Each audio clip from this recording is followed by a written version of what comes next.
आखिर हमें हमारा फोन कभी भी रात में स्विच ऑफ क्यों नहीं करना चाहिए और आखिर हमारे ही रूम में मौजूद कुछ लोग हमें कभी भी क्यों नहीं देखते। साथ ही साथ क्या कभी आपने ये सोचा है कि आखिर जो ये शार्क्स होती हैं ये हम इंसानों को कैसे बचा रही हैं। तो हाय गाइस, मैं हूं आकाश और आज का वीडियो होने वाली है काफी ज्यादा इन्फॉर्मेटिव। तो अगर आप इस चैनल पर नए हैं तो चैनल को सब्सक्राइब कर उस बेल आइकन को प्रेस जरूर कीजिएगा। गाइस, आपने भी नेशनल ज्योग्राफिक की उस रिसर्च को तो जरूर पढ़ा होगा जिसमें यह कहा जाता है कि जो डॉग्स होते हैं ना, ये कुछ ही सेकंड किसी भी इंसान को देखकर बेहद ही आसानी से पता लगा लेते हैं कि ये इंसान पॉजिटिव है या फिर काफी ज्यादा नेगेटिव। और शायद ये चीज पर्सनली आपने भी कभी कभी फील जरूर की होगी। लेकिन ये सब होता कैसे है? तो देखो गाइस, ये जो डॉग्स होते हैं ना, ये बिल्कुल ही सिंपल सी साइंस का इस्तेमाल करते हैं, लेकिन हम इंसानों के लिए वो काफी ज्यादा कॉम्प्लेक्सिव हो चुकी है। देखो गाइस, साइंस ये खुद मानता है कि हर एक इंसान के चारों ही तरफ एक एनर्जी का बबल होता है जिसको आम साधारण भूलचाल में ऑरा के नाम से भी जाना जाता है। और देखिए गाइस, ये भी एक बहुत बड़ा रीजन होता है जिसके चलते हुए शायद आपने भी इस चीज को कभी ना कभी फील किया होगा कि कभी कभार हमें ना कोई एक ऐसा इंसान मिल जाता है जिसे हम पर्सनली जानते तो नहीं है, लेकिन फिर भी हम उसकी बातों से काफी ज्यादा इन्फ्लुएंस हो जाते हैं। मतलब एक तरीके से अगर वो इंसान किसी कमरे में बैठा हुआ है तो सबकॉन्शियसली उस कमरे में बैठा हुआ हर एक इंसान कहीं ना कहीं वो किस तरीके से बोल रहा है, वो क्या बोल रहा है, इसके ऊपर अपने ध्यान को जरूर लेकर जाएगा। एंड टेक्निकली देखो यहां पर क्या होता है ना कि जिस भी इंसान की वो एनर्जी या फिर वो जो ऑरा होता है वो काफी ज्यादा स्ट्रांग होता है, तो वो बेहद ही आसानी से किसी भी दूसरे इंसान को इन्फ्लुएंस या फिर इंप्रेस कर सकता है। अब देखिए गाइस, हम सभी को पता है कि जो डॉग्स होते हैं इनके जो सेंसेस होते हैं वो इंसानों के कंपैरिजन में 50 गुना तक ज्यादा शार्प होते हैं। इवन कुछ रिसर्चर्स तो ये भी बोलते हैं कि जो डॉग्स होते हैं ना, ये इंसानों की बॉडी से निकलने वाली उस एनर्जी को भी फील कर सकते हैं। और ये भी एक बहुत बड़ा रीजन है जिसके चलते हुए शायद इस चीज को आपने भी फील किया होगा कि आपका अगर कोई पेट डॉग है तो भले ही आप एक्शन करके उसे कुछ भी ना बताएं, लेकिन वो सिर्फ आपको देखकर तब भी ये समझ जाता है कि आपका दिमाग हैप्पी है या आप सैड फील कर रहे हैं, और उसी तरीके से आपको कंसोलेट करने के लिए वो पूंछ हिलाकर आपके सामने भी आ जाता है। और इसलिए गाइस, इस चीज को भी आपने बार बार अपने दादा या परदादा के मुंह से जरूर सुना होगा कि जो डॉग्स होते हैं इन्हें आसानी से भूत प्रेत भी दिख जाते हैं। देखो, अगर साइंटिफिकली दोनों ही चीजों को आप आपस में मिलाकर देखोगे तो जो भूत प्रेत अगर होते भी हैं तो वो भी एक तरीके की एनर्जी ही होते हैं। साथ ही साथ हम इंसान भी एनर्जी को प्रोड्यूस करते हैं, और डॉग्स क्योंकि आसानी से एनर्जी को देख सकते हैं, महसूस कर सकते हैं, तो उन्हें आसानी से पता चल जाता है कि उनके सराउंडिंग कौन सा इंसान पॉजिटिव चीजों को सोच रहा है और कौन सा इंसान नेगेटिव चीजों को, क्योंकि हमारे ये ऑरा उसी हिसाब से चेंज भी होने लगता है। गाइस, आज से कुछ दिन पहले मैं अपनी इंफॉर्मेशन को बढ़ाने के लिए बस ऐसे स्पेस के बारे में एक्सप्लोर कर रहा था, तब मुझे ये पता चला कि भाई अपनी जो ये नासा है ना, भाई सब इसके तो पसीने छूटे हुए हैं। और इस कदर पसीने छूटे हुए हैं कि आज की डेट में नासा एक बेहद ही सीक्रेट मिशन पर काम कर रहा है जिसमें वो एक बहुत बड़े अम्ब्रेला टाइप की सैटेलाइट को बना रहा है। पर क्यों ऐसा? इसलिए गाइस, क्योंकि जरा आप इस इमेज को देखिए। असल में ये बीटल जूस स्टार की ऑफिशियल इमेज है जिसे अभी हाल ही में नासा ने पब्लिश किया। और ये जो स्टार है ना, ये ब्राइट डिम रिदम में चमक रहा है। मतलब कि जैसे इलेक्ट्रिक स्पार्क पर हमारे जो बल्ब होते हैं ना, वो जलते हैं बुझते हैं, जलते बुझते हैं, ठीक उसी रिदम में ये जो स्टार है वो हमें कुछ इस तरीके का नजर आ रहा है। जैसे एक बात पूरी तरीके से क्लियर हो जाती है कि ये जो स्टार है ये अपनी जिंदगी के अब लास्ट स्टेज के पास पहुंच चुका है। एंड ऑनेस्टली अब वो समय आ चुका है कि ये स्टार कभी भी दिवाली की बॉम्ब की तरह फुक करके फट सकता है। अब ये खबर सुनने के बाद आप सभी बोलेंगे कि बढ़िया है ना आकाश भाई, वैसे भी 700 लाइट ईयर की दूरी पर ये स्टार है, फटने दो, हम भी दिवाली की तरह एंजॉय करेंगे, मजे लेंगे।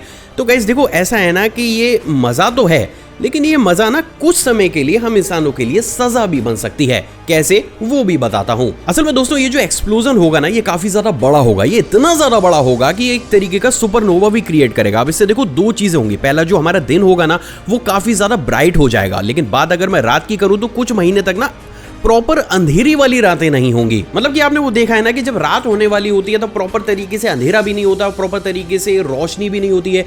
सेम वैसा ही सिनेरियो इस स्टार के फटने के बाद हमारी अर्थ पर रहेगा, और ये एक दो दिन नहीं बल्कि एक दो महीने तक लगातार चमकेगा। अब देखो, इस कंडीशन में क्या होगा कि रिफ्लेक्शन की वजह से दिन में हमें 8 सूरज भी दिखाई दे सकते हैं, और शुरुआती दौर में 2 या 3 चांद भी दिखाई दे सकते हैं। अब गाइस देखो, to be very honest, directly तो ये चीज हमारे लिए कोई ज्यादा बड़ी प्रॉब्लम को क्रिएट नहीं करेगी, झूठ बिल्कुल भी नहीं बोलूंगा। लेकिन देखो, जैसे हम इंसानों के दिमाग की एक रिदम होती है ना, ठीक उसी तरीके से हमारी अर्थ की भी नेचर जो है उसकी एक रिदम होती है। यानी कि देखो, हमारी जो नेचर है ना, ये बहुत से काम दिन की रोशनी में करती है, जबकि बहुत से काम रात के अंधेरे में करती है और एक साइकिल की तरह कई सदियों से चलता हुआ आ रहा है। तो अब इस केस में अगर ये चीज हो जाती है तो काफी हद तक हमारी ये नेचर की जो रिदम है ये काफी हद तक चेंज हो जाएगी। और ये भी एक सबसे बड़ा रीजन है जिसके चलते हुए आपने भी डेफिनेटली सुना होगा आज से कई साल पहले कि चाइना ने ना एक आर्टिफिशियल सूरज बना लिया है जिसको वो अब रात में भाई आसमान में छोड़ेंगे। देखो गाइस, ऑनेस्टली यही एक सबसे बड़ा रीजन था कि भाई चाइना के रिसर्चर्स को भी ये पता चल लिया कि अगर बाई चांस उन्होंने रात में भी दिन जैसी रोशनी को कर दिया तो चाइना तो छोड़िए पूरे प्लेनेट की बैंड बच जाएगी। और काफी हद तक ये जो सुपरनोवा होगा ना ये भी उसी तरीके का कुछ काम करेगा जिसकी वजह से हमारी अर्थ की इनडायरेक्ट तरीके से थोड़ी बहुत बैंड बच सकती है। और ये रीजन है जिसके चलते हुए अब नासा ने रिसेंट टाइम में बहुत सी सैटेलाइट्स के एक ऐसी झुंड को बनाने पर तुला हुआ है जिसकी वजह से सुपरनोवा की जो लाइट है उसको अर्थ पर आने से पहले ही रोक दिया जाए। अब देखो guys, to be very honest, अगर ये स्टार 1 या 2 साल के अंदर ही एक्सप्लोड हो जाता है तो भाई दुनिया की कोई भी ताकत नहीं है कि हम इस चीज को रोक पाएं। ये चीज हमारी नेचर पर इफेक्ट डालेगी। लेकिन हाँ, अगर 5 साल या 10 साल ये स्टार जो है सर्वाइव कर गया तो मे बी आप ये कह सकते हैं कि नासा इस तरीके की सैटेलाइट को बनाकर तैयार कर ले। और शायद यही एक सबसे बड़ा रीजन भी है जिसके चलते हुए खुलकर इस इंफॉर्मेशन को अभी तक लोगों तक नहीं पहुंचाया गया है। लेकिन अगर आप इस वीडियो के खत्म होने के बाद खुद से इसके ऊपर रिसर्च करेंगे तो आपको इसके सारे ही ऑथेंटिक आर्टिकल्स मिल जाएंगे। वैसे ऑलरेडी मैंने इस फैक्ट में लगा भी दिए हैं वो। गाइस चलिए आज मैं आपको एक मस्त अंदर की बात बताता हूं। एक काम कीजिएगा, इस वीडियो के खत्म होने के बाद आप यूएस, इजराइल और जर्मनी तीनों की ही आर्मी की ऑफिशियल मिलिट्री ड्रिल को देखिएगा। जब आप ऐसा करेंगे ना तो आपको एक चीज इन तीनों ही आर्मी में कॉमन मिलेगी और वो है ब्लू लाइट रूम ड्रिल। तो देखो गाइस, इसमें क्या होता है ना कि जब भी इन तीनों ही देशों के सैनिकों को किसी भी इंपॉर्टेंट मिशन या फिर टफ सिचुएशन में भेजा जाता है तो भेजने से पहले इन लोगों को 30 मिनट के ऐसे रूम में बैठाया जाता है जिसमें वो सिर्फ वो इरिटेटिंग सी शार्प ब्लू लाइट होती है ना जो बहुत परेशान करती है, सिर्फ वो ही जल रही होती है। अब आपके दिमाग में ये आया होगा कि भाई फिर आखिर इस बकवास से काम को किया ही क्यों जाता है। तो भाई साहब ऐसा है कि इस चीज के ऑथेंटिक आंसर को जानने के लिए मुझे और आपको साथ में झांकना पड़ेगा अपने ही दिमाग में। तो भाई लोगों, हमारा जो ये प्यारा सा छोटा दिमाग होता है ना, ये लाइट को उसके कलर से कभी भी नहीं देखता है बल्कि उसको उसकी वेवलेंथ से पहचानता है। और उसके बाद हमारा दिमाग उस वेवलेंथ को डे के टाइम से कनेक्ट करके देखता है। चलो बिल्कुल सिंपल लैंग्वेज में अगर मैं आपको समझाऊं तो देखो, जैसे ही हमारे दिमाग के अंदर वार्म व्हाइट, येलो या एम्बर कलर की लाइट की वेवलेंथ पहुंचती है ना तो हमारे दिमाग को ये फील होने लगता है कि भाई जो बाहर है, जो बाहर का समय है वो अभी शाम का वक्त है। और उस कंडीशन में हमारा जो दिमाग होता है वो अपने आप को थोड़ा सा रिलैक्स करने लगता है क्योंकि उसको मालूम है कि अभी शाम है, अब रात हो जाएगी और रात में मुझे सोना है। But now talking about sharp blue light, तो शार्प ब्लू लाइट का सीन क्या है ना कि इसकी जो वेवलेंथ होती है वो काफी ज्यादा शॉर्ट होती है लेकिन इसकी एनर्जी काफी ज्यादा शार्प होती है, जिसके चलते हुए जैसे हमारे ब्रेन के अंदर वो शार्प ब्लू लाइट पहुंचती है ना तो हमारा ब्रेन मेलाटोनिन हार्मोन के प्रोडक्शन को बढ़ा देता है क्योंकि हमारे दिमाग को उस समय लग रहा होता है कि शायद वो दिन के एक पीक टाइम पर खड़ा हुआ है जहां पर तेज धूप निकल रही है और उसको हाईली एक्टिवेट रहना है 2 से 3 घंटों के अंदर। अब देखो उस कंडीशन में क्या होता है कि दिमाग तो काफी ज्यादा एक्टिव हो गया ना, तो अब क्या करेंगे कि सैनिकों को बाहर किसी भी इंपॉर्टेंट मिशन में भेज देंगे या फिर कहीं भी इंपॉर्टेंट पेट्रोलिंग करने भेज देते हैं। अब उस कंडीशन में क्या कि मेलाटोनिन हार्मोन जो है वो दिमाग में एक्सट्रीम लेवल पर जो है वो रिलीज कर चुका है। तो अब दिमाग को जब बाहर एक्चुअली में ये फील होता है कि भाई ये दिन नहीं था, ये तो रात है, तब भी उस कंडीशन में दिमाग खुद को रिलैक्स नहीं कर पाता है क्योंकि टेक्निकली उसने बहुत बड़ी क्वांटिटी में उस हार्मोन को रिलीज कर दिया है जिसकी वजह से वो अब सुपर एक्टिव स्टेट में पहुंच गया। और देखो इसी चीज का इनडायरेक्ट तरीके से इस्तेमाल जापान करता है। अब जापान क्या करता है कि बहुत से ऐसे पब्लिक प्लेसेस होते हैं जहां पर लोग जो बेघर लोग होते हैं वो डेरा डालकर बैठ जाते हैं। अब आप उन्हें उठाओगे तो लड़ाई होगी, तो जापान क्या करता है सिंपल ब्लू लाइट को इंस्टॉल कर देता है अपने मेट्रो स्टेशन पर या फिर पब्लिक प्लेसेस में। अब इस कंडीशन में जो इंसान परमानेंटली वहां पर रह रहा है भाई साहब 5 घंटे 6 घंटे जब वो उस लाइट के अंदर रहता है ना उसका दिमाग एक तरीके से बेचैन हो जाता है। नींद तो आएगी नहीं और बेचैन होगा तो अलग, तो वो लोग वहां से आसानी से निकल जाते हैं। अब इस कंडीशन में गाइस देखो इसी चीज का इस्तेमाल आप अपने भले के लिए भी कर सकते हैं। कैसे?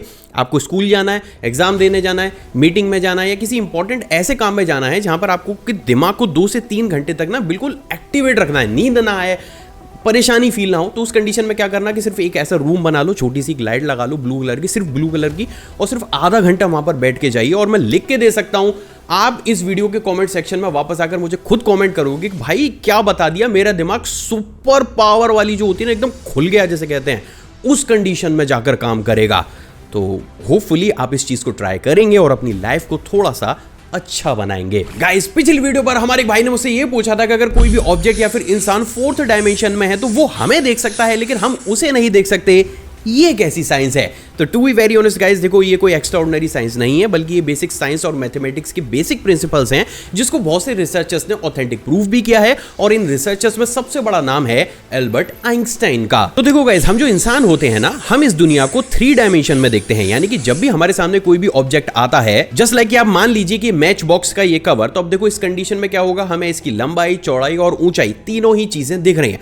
बट अब अगर इस चीज को आप इमेजिन कीजिए कि हमारा डेवलपमेंट कुछ इस तरीके का होता है कि हम दुनिया को 2D में देख पाते, 3D देख ही नहीं पाते, तो ये मैच बॉक्स हमें कुछ इस तरीके का चपटा दिखाई दे रहा होता। क्यों? क्योंकि इस बार हम जो 3rd डायमेंशन का एलिमेंट है, यानी कि हाइट, उसको नहीं देख पा रहे होते। अब देखो बेसिकली अगर हम 2D देख रहे होते तो हमारे लिए ये ऑब्जेक्ट कुछ इसी तरीके का होता, बट प्रैक्टिकली ये ऑब्जेक्ट का साइज कैसा है? ऐसा फूला हुआ। हाइट भी तो है ना, बट हम हाइट तो अब देख नहीं पा रहे थे, तो हमारे लिए ऑब्जेक्ट होता कुछ ऐसा। तो अब यहां पर ये पॉसिबिलिटी भी तो ये लग सकती है कि कोई भी ऑब्जेक्ट या इंसान अगर 4th डायमेंशन में हो और वो 4th डायमेंशन की चीजों को देख सकता हो, तो शायद उसके लिए ये ऑब्जेक्ट किसी और शेप का हो। तो चलिए गाइज, अब आपके अगर बेसिक प्रिंसिपल्स क्लियर हो चुके हैं, तो अब थोड़ा सा और ज्यादा गहराई में उतरते हैं। और हमारा जो ये बेसिक साइंस है या जो मैथमेटिक्स है, उसके रिसर्चर्स क्या बोलते हैं कि अगर कोई भी स्पीशी या इंसान 4th डायमेंशन को देख सकता है, तो वो किसी भी ऑब्जेक्ट की लंबाई, चौड़ाई, ऊंचाई के साथ साथ उसकी टाइमलाइन को भी देख सकता है। यानी कि देखो सिंपल लैंग्वेज में, ये जो 4th डायमेंशन जुड़ा है ना, लंबाई, चौड़ाई, ऊंचाई के अलावा, ये होता है टाइमलाइन। तो अगर किसी भी तरीके से एक इंसान को 4th डायमेंशन में डाल दिया जाए या वो 4th डायमेंशन को कंट्रोल करने लगे, तो वो किसी भी ऑब्जेक्ट या फिर इंसान की लंबाई, चौड़ाई और ऊंचाई के साथ साथ उसका पास्ट, फ्यूचर और प्रेजेंट, ये तीनों ही चीजें देख पाएगा। तो अब यहां पर आपका सबसे बड़ा क्वेश्चन ये खड़ा हो सकता है कि क्या फिर 4th डायमेंशन एक्चुअली में एग्जिस्ट करता भी है? तो गाइस देखो, उसका आंसर है हां, और उसको ऑथेंटिक प्रूफ करती है CIA की ये वीडियो क्लिप। एक्चुअली गाइस, ये CIA के बेस की एक ऑफिशियल वीडियो क्लिप है, जिसमें आपको कुछ इस तरीके का जेलीफिश जैसा ऑब्जेक्ट उड़ता हुआ दिखाई दे रहा है। अब यहां पर इंटरेस्टिंग बात यह है कि ऑब्जेक्ट भाई साहब आपको सिर्फ इसीलिए दिखाई दे रहा है क्योंकि इसको थर्मल कैमरा से शूट किया गया है, और ये ऑब्जेक्ट कहीं ना कहीं 3rd डायमेंशन और 4th डायमेंशन के बीच में है। अगर ये प्रॉपर 4th डायमेंशन में होता तो हमारी आंखें छोड़ो भाई साहब, हमारी जितनी भी टेक्नोलॉजी हमने अभी तक ईजाद करी है ना, हमारी वो टेक्नोलॉजी भी इसे नहीं देख पाती। तो फिर अब आखिर ये ऑब्जेक्ट बनाया कैसे गया? तो भाई साहब देखो, क्लियरली अगर ये बोलूं तो ये ऑब्जेक्ट ना ही हमने बनाया है, ना ही हमने इसको उड़ाया है। ये कहां से आया, कहां चला गया, इसके बारे में किसी को भी कुछ भी नहीं पता है। और ऑनेस्टली क्लियरली बोल रहा हूं भाई साहब, ये वीडियो क्लिप मैंने अपनी जेब से निकाल के नहीं रखी है। तो प्लीज कमेंट में ये मत बोलना कि भाई आजकल आप फेक वीडियो दिखा रहे हो। आप खुद रिसर्च कर लीजिए। CIA की ऑफिशियल वीडियो क्लिप है, जो आज से कुछ टाइम पहले बहुत बड़े स्केल पर वायरल भी हुई थी, और US मीडिया ने एक्चुअली में CIA से इसके ऊपर जवाब भी मांगा था। तो फिर अब घूम फिर के हम हमारे भाई के इसी क्वेश्चन पर आ जाते हैं कि अगर कोई भी इंसान या कोई भी अलग सी स्पीशी 4th डायमेंशन में है, तो क्या वो हमें देख सकती है? तो उसका आंसर है yes, according to science and mathematics. मैं नहीं बोल रहा हूं अगेन, बट हम उसे नहीं देख पाएंगे, ये भी एक बात क्लियर है। क्योंकि हम भाई देखो 3D देख पा रहे हैं, हमारी आंखें 4D देखने के लिए बनी ही नहीं है, तो हम देखेंगे कैसे?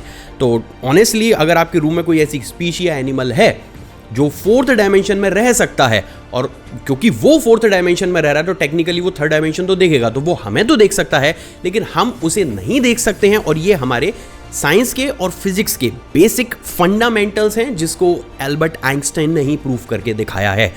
तो प्लीज़ मुझे कमेंट मत करना कि भाई क्या आजकल बकवास करने लगे, क्योंकि जब भाई मैं इस तरीके के कॉम्प्लेक्स सब्जेक्ट उठाता हूँ और उसके ऑथेंटिक प्रूफ देता हूँ, तो बहुत से लोगों को ये चीज़ फेक लगने लगती है। तो ब्रो, अगर ये चीज़ आपको फेक लग रही है, तो सॉरी टू से दिस, आप कह सकते हैं कि आपकी साइंस, मैथमेटिक्स और जितने रिसर्चर्स हैं वो भी फेक ही हैं। क्योंकि भाई मैं अपने दिमाग से थोड़ा ना बना रहा हूँ, आप पढ़ के देख लो, है ये थ्योरी, मैं क्या कर सकता हूँ इसमें? गाइस, बचपन से ही हम सभी को ये पढ़ाया जाता है कि जो शार्क्स होती है ना, ये हम इंसानों के लिए काफ़ी ज़्यादा खतरनाक होती हैं। बट आपको एक इंटरेस्टिंग बात बताऊँ, नेक्स्ट टाइम अगर कोई भी इंसान आपसे ये बोले कि शार्क हमारे लिए खतरनाक है, तो उसकी आंखों में आंखें डालकर ये बोलिएगा कि भाई साहब अगर ये हमारे लिए खतरनाक है और इस दुनिया से ये खत्म हो गई ना, तो भाई साहब ना आप बचोगे, ना मैं बचूंगा, और ना हमारा ये प्लेनेट। तो देखो गाइस, बात बिल्कुल सीधी सी है। हमारे अर्थ का लैंड एरिया सिर्फ 29% है, जबकि वाटर एरिया 71% है। और ये जो शार्क्स होती है ना, ये 400 मिलियन ईयर से भी इस धरती पर मौजूद हैं। यानी कि आज जो आप पेड़ पौधे देख रहे हो, उससे पहले भी ये शार्क इस धरती पर मौजूद थी। अब रिसेंटली शार्क्स की 500 ऐसी प्रजातियां हैं जो आज भी सरवाइव कर रही हैं और इनको समुद्रों का इकोसिस्टम का किंग कहा जाता है। और ऐसा इसलिए है क्योंकि जब ये किंग पानी में झुंड बनाकर राउंड मारने ऐसे निकलते हैं ना, तो जो छोटी मोटी फिश होती हैं या फिर सी एनिमल होते हैं वो घंटों तक अपने बिलों में छुपे रहते हैं, जिसको कि कहा जाता है फियर इफेक्ट। अब देखो गाइस, इससे होता क्या है कि जैसे ही शार्क निकलती है और बाकी के जो सी एनिमल्स है वो हरकत करना कम कर देते हैं, तो पानी में एक हल्का सा ठहराव आता है, जिसकी वजह से समुद्र के अंदर की वो लेयर जो बाहर से कार्बन डाइऑक्साइड को अपने अंदर एब्जॉर्ब करके ट्रैप करती है, उसकी परत नेचुरली बनी रहती है और वो ब्रेक नहीं होती। अब इसके साथ ही देखो गाइस, शार्क की एक और बेहतरीन क्वालिटी होती है कि ये ऑलमोस्ट सब कुछ ही खा जाती हैं, जैसे कि ये सी टर्टल्स खा जाती हैं, बहुत सी फिशेस को खा जाती हैं, सी काउस खा जाती हैं, या फिर जो सी की ग्रास होती है ना, ये उसे भी बेहद ही आसानी से खा सकती हैं। एंड नॉर्मली कहा यह जाता है कि क्योंकि शार्क इन सारी चीजों को खाकर कंज्यूम करती हैं, तो ये एक तरीके से समुद्र के अंदर बहुत ही अच्छे वाले लेवल पर एक ऐसा बैलेंस बनाती है, जिसकी वजह से जो हमारा समुद्र होता है वो बाहर जो कार्बन डाइऑक्साइड गैस मौजूद होती है उसको अच्छे तरीके से एब्जॉर्ब करके खुद में ही ट्रैप कर पाता है। तो टेक्निकली ये जो शार्क्स है ना, ये ग्लोबल वार्मिंग को उसी लेवल तक कंट्रोल करती हैं जितना हमारे पेड़ पौधे कर पाते हैं। But over a time period ज्यादा फिशिंग और इंडस्ट्रियल फिशिंग की वजह से अब 1/3 से ज्यादा शार्क विलुप्त हो चुकी हैं। बट अफसोस, शार्क की इस इंपॉर्टेंस की चीजें ना ही हमारे सामने कभी रखी जाती और ना ही कभी हमें पढ़ाई जाती। गाइस, हमें से कितने ही ऐसे लोग हैं जो कि डेली बेसिस पर रात में अपने फोन को स्विच ऑफ करते हैं और सुबह बाद में उसे स्विच ऑन भी कर देते हैं। आई एम डैम श्योर आप में से बहुत से लोग डेली बेसिस पर इस प्रैक्टिस को फॉलो भी करते होंगे। और देखो, इसमें ना गलती हमारी भी नहीं है, क्योंकि इसके पीछे जो सबसे बड़ा जिम्मेदार है वो है हमारी खुद पास्ट की ही टेक्नोलॉजी। एक्चुअली का शुरुआती दौर में जब नॉर्मल फोन्स या फिर स्मार्टफोन्स को निकाला गया था ना, तो उनका सॉफ्टवेयर और हार्डवेयर इतना ज्यादा एडवांस नहीं होता था कि वो 10 दिन 15 दिन या 1 महीने तक लगातार स्मूथ तरीके से चल सकें। अब इस केस में क्या होता था कि हमारा फोन 2 या 3 दिन तक अगर हमने इस्तेमाल कर दिया और अगर हमने उसे रिस्टार्ट नहीं किया, तो या तो वो हैंग होने लगता था या फिर वो लैग करने लगता था। अब क्योंकि उस समय इंडिया और बाकी के कंट्रीज के लोग हर दिन इस चीज को फेस करते थे, तो हमारे अंदर एक अजीब सी हैबिट आई जिसमें हम रात में सोने से जाने से पहले अपने फोन को जो है स्विच ऑफ कर लेते हैं और सुबह उसको स्विच ऑन कर लेते हैं, जिससे हमें लगता है कि फोन भी रिस्टार्ट हो गया, हेल्थ भी अच्छी हो गई फोन की, और जो रेडिएशन है हम उससे भी बच गए। तो देखिए गाइस, ये तो बात हो गई अच्छी और पॉजिटिव थी। अब बात थोड़ी सी रियलिटी की करते हैं। और भाई साहब, रियलिटी ये कहती है कि अगर आज डेली बेसिस पर आप अपने फोन को डेली रात में स्विच ऑफ कर रहे हैं और सुबह स्विच ऑन कर रहे हैं, तो आप उसकी हेल्थ को इंप्रूव नहीं कर रहे बल्कि उसे और ज्यादा बर्बाद कर रहे हैं। तो देखिए गाइस, अभी रिसेंटली साल 2022 से लेकर साल 2024 की शुरुआत तक अपना जो ये यूएसए है ना, इसकी टेक्नोलॉजी एंड रेडियो डिपार्टमेंट ने लगभग हर एक कंपनी के ऑलमोस्ट हर एक मॉडल के ऊपर एक सिंपल सी रिसर्च को कंडक्ट किया। और ये रिसर्च क्या थी? इस रिसर्चर्स ने सेम मॉडल के 2 फोन्स को उठाया, एक फोन को डेली रात में स्विच ऑफ किया, सुबह स्विच ऑन किया, जबकि जो दूसरा फोन था उसको रेडिएशन से बचाने के लिए सिर्फ एयरप्लेन मोड पर ही डाला। एंड सरप्राइजिंगली 4 से 6 महीने के बाद जब उन फोन्स को इंटरनली एग्जामिन किया गया, तो रिसर्चर्स ने बार बार ये पाया कि जिन भी फोन्स को डेली रात में स्विच ऑफ किया जा रहा था, उनकी बैटरी और हार्डवेयर की हेल्थ एज कंपेयर टू वो फोन जिनको सिर्फ एयरप्लेन मोड पर ही डाला जा रहा था, उससे काफी ज्यादा खराब निकली। अब ऐसा क्यों हुआ? तो देखो गाइस, इसका सटीक आंसर ये है कि आज की डेट में जितनी भी फोन मैन्युफैक्चरिंग कंपनीज है ना, वो एक से एक तगड़े सॉफ्टवेयर और हार्डवेयर का इस्तेमाल करती हैं। एंड स्पेशली उनको इसी तरीके से डिजाइन किया जाता है कि वो 1 महीना, 2 महीना या 6 महीने भी अगर आप उसको रीस्टार्ट नहीं करें, अपडेट की बात देखो दूसरी कर रहा हूँ, या फिर आपको एक ऐसी एप्लीकेशन ही डाल लो जिसकी वजह से पूरा फोन ही हैंग हो जाए, तो बात अलग है। बट अगर एक डिसेंट यूज करते हो आप, और उस केस में अगर आप 1 महीना, 2 महीने या 6 महीने भी अपने फोन को भाई कंटिन्यूस बेसिस पर चलाइएगा, कभी भी आपका फोन जो है वो हैंग या फिर लैग नहीं करेगा। सिर्फ इतना ही नहीं, बल्कि देखो, इस चीज को आपने भी खुद से भी नोटिस तो जरूर किया होगा कि शुरुआती दौर में जो स्मार्टफोन आते थे ना, भाई साहब, उनका रैम मैनेजमेंट बिल्कुल ही थर्ड क्लास होता था। मतलब एक ऐप अगर आपने 20 दिन पहले खोल कर रखी है, तो 20 दिन के बाद भी वो कहीं ना कहीं रैम को जो है वो यूटिलाइज करती रहती थी। लेकिन आप बात अगर प्रेजेंट डेट की कीजिए, तो भाई साहब आप एप्पल के ऑफिशियल स्टेटमेंट को उठाकर देखिएगा, वो खुद इस बात को कहते हैं कि ऐसे हम जो ऐप स्वाइप करते हैं ना, ये हमें आईफोन के अंदर बिल्कुल भी नहीं करनी चाहिए, क्योंकि इससे आप एक तरीके से रैम मैनेजमेंट को पूरे ही तरीके से बिगाड़ देते हो। तो इससे फोन की जो परफॉर्मेंस है वो अच्छी नहीं होती है, बल्कि उल्टा वो और ज्यादा बिगड़ जाती है। तो अब यहां पर आपके क्यूरियस से दिमाग में आया होगा कि अगर इस चीज से फोन खराब ही होता है, तो ये फोन के अंदर दी ही क्यों जाती है?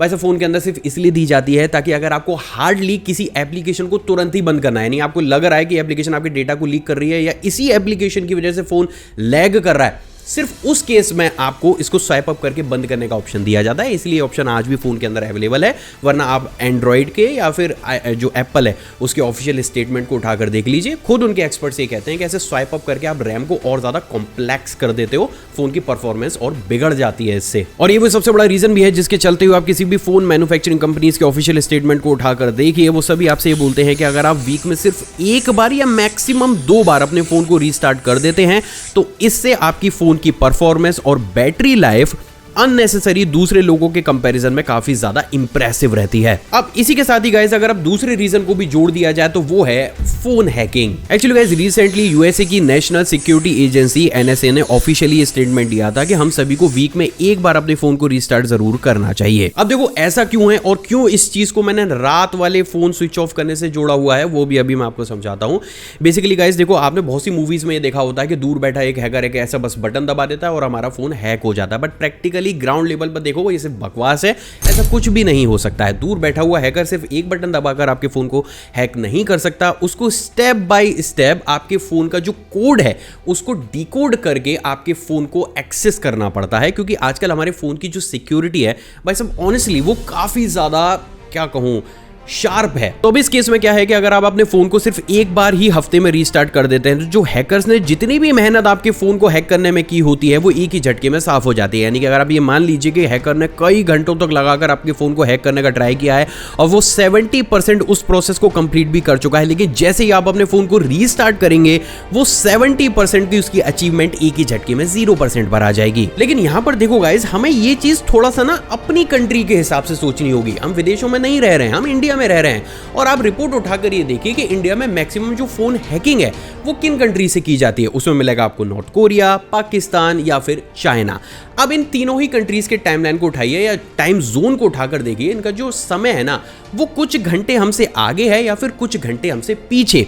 12, 15 या 18 घंटों का गैप नहीं है वो। तो इस केस में अगर आप वीक में दिन के समय पर अपने फोन को रीस्टार्ट करते हैं तो काफी हद तक ये चांसेस होंगे कि जो हैकर एक्टिवली उस समय कंट्री में बैठकर आपके फोन को हैक कर रहा होगा उसका जो वो प्रोसेस है वो काफी हद तक आप फेल कर दें। और अगर आप इस सोच में अभी भी बैठे हुए हैं कि इन तरीके की चीजें लेट नाइट होती हैं तो क्लियरली बोल रहा हूं भाई साहब पिछले 2 या 3 साल के स्टेट्स को उठाकर देख लीजिएगा। वो ऐप जो कि आपके पर्सनल डेटा को भी आपसे लेकर जाती है ना वो भी अब पीक इंटरनेट टाइम में इस काम को करती है ताकि उनको जो ट्रेस है वो आसानी से नहीं किया जा सके। तो देखो गाइस अपने ही बेटरमेंट के लिए अब यहां पर 2 कंक्लूजन मैं सिंपल आपको निकाल के दे देता हूं कि अगर आप डेली रात में फोन को स्विच ऑफ कर रहे हो स्विच ऑन कर रहे हो तो टेक्निकली एक पॉइंट के बाद आप अपनी बैटरी को और फोन की हेल्थ को खराब ही कर रहे हो, उससे कोई अब लेना देना नहीं है, वो टाइम चलेगा।